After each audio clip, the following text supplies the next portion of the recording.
so much.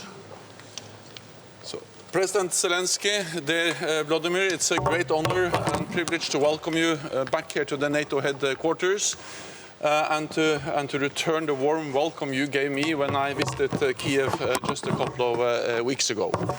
Your leadership, the bravery of the Ukrainian armed forces, the resolve of the Ukrainian people continues to impress and inspire all of us. And as you know, we will stand by you, provide support to Ukraine, because this is really important for the whole of NATO. NATO Defence Ministers will meet today and tomorrow. We will, of course, address Ukraine. We'll meet in the US-led Ukraine contact group, where we will mobilize more support, coordinate our military support to Ukraine. We'll meet in the NATO-Ukraine Council that we established at the Vilnius summit that will further strengthen our relationship and help Ukraine move towards a NATO membership. We will also tomorrow meet and address deterrence and defense. We agreed new defense plans at the Vilnius summit, and now everything is about implementing those defense plans with 300,000 troops on high readiness. We will also address NATO's missions and operations, including our presence in Iraq, helping to prevent ISIS from returning, and also our presence in Kosovo. We have seen increased tensions there, so it's important that NATO has increased its presence in Kosovo. Then we will also address the incident in the Baltic Sea with the damage caused to critical undersea infrastructure. I spoke with President Sauli Niinisto and Prime Minister Kaja Kallas yesterday, and we are in close contact. The important thing now is to establish what happened and how this could happen. If it is proven to be a deliberate attack on NATO critical infrastructure, then this will be, of course, serious, but it will also be met by a united and determined response from NATO. And tomorrow we will also be briefed by the Israeli Defense Minister Gallant on the situation in Israel.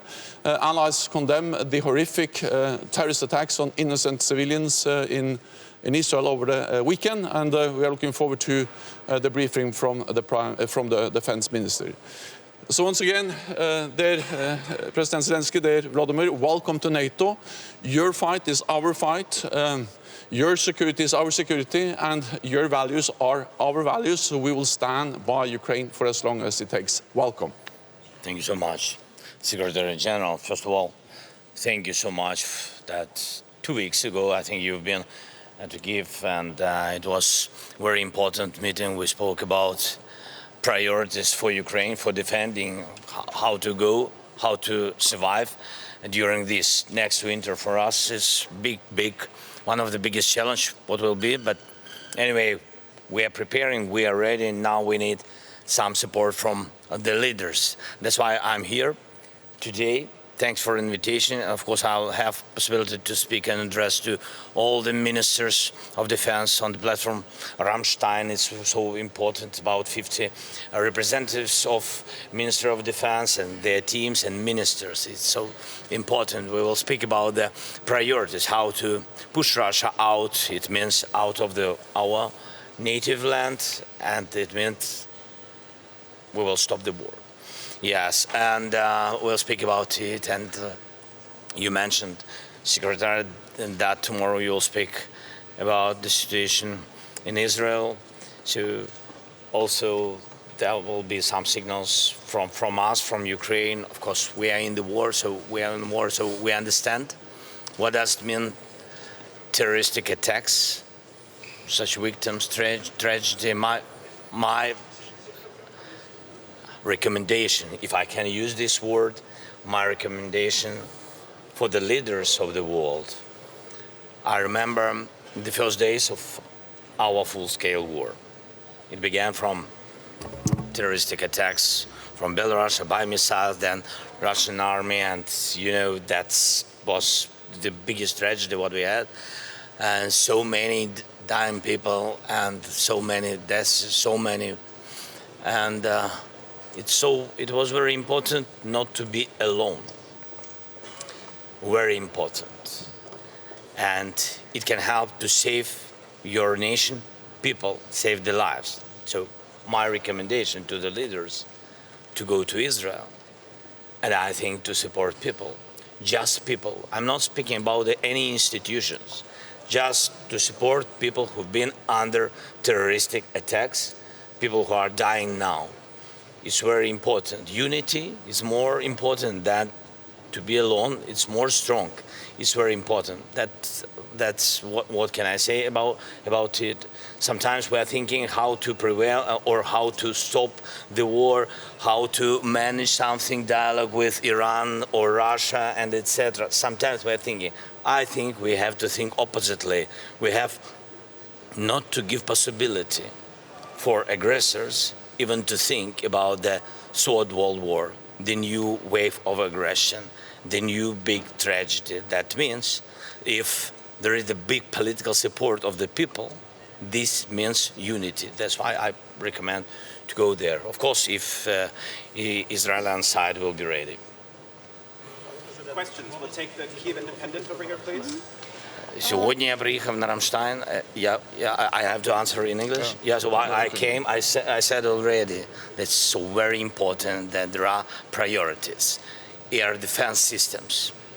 Defense is not just basic words. We have very concrete things, and we need them in very concrete, very concrete geographic points on our land to save energy network, to save people, to save grain for transit grain, to save these routes for Africa, Asia, for the world.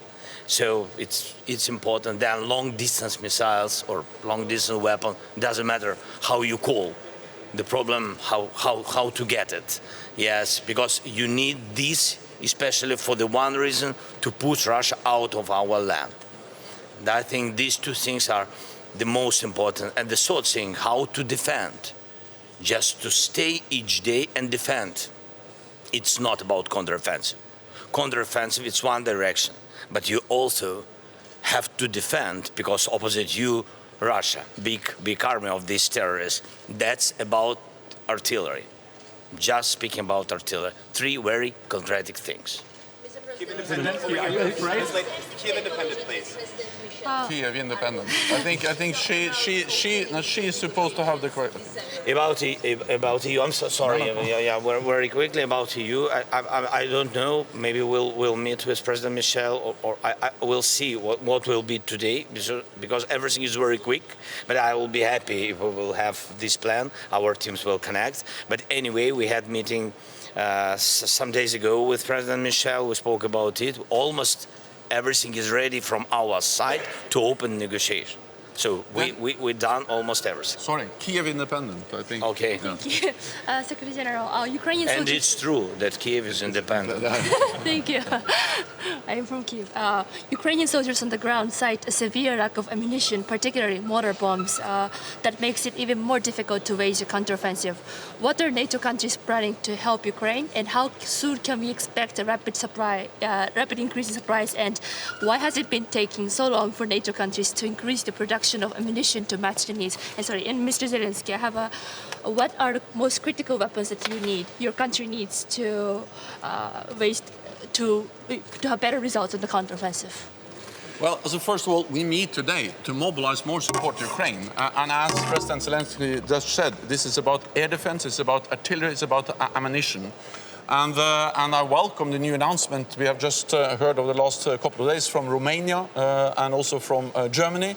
And I expect more NATO allies to make further announcements today for more support to Ukraine, because we need to sustain and step up the support.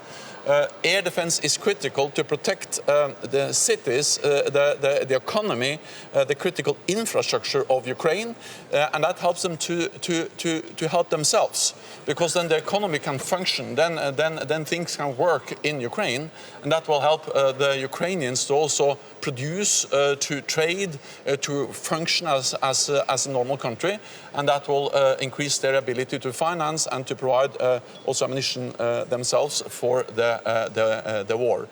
What we are seeing now is that President Putin is preparing once again to use winter as a weapon of war. Meaning attacking the energy system, the gas infrastructure. We need to prevent that, and with more advanced and increased capabilities for air defense, we can make a big difference. NATO allies have stepped up production. We have now 2.4 billion in what we call framework contracts for increased ammunition production, out of which 1 billion is firm contracts. And we are constantly working on ramping up production to enable Ukraine to continue to fight this just war and to continue to liberate their land. Secretary General almost answered long distance.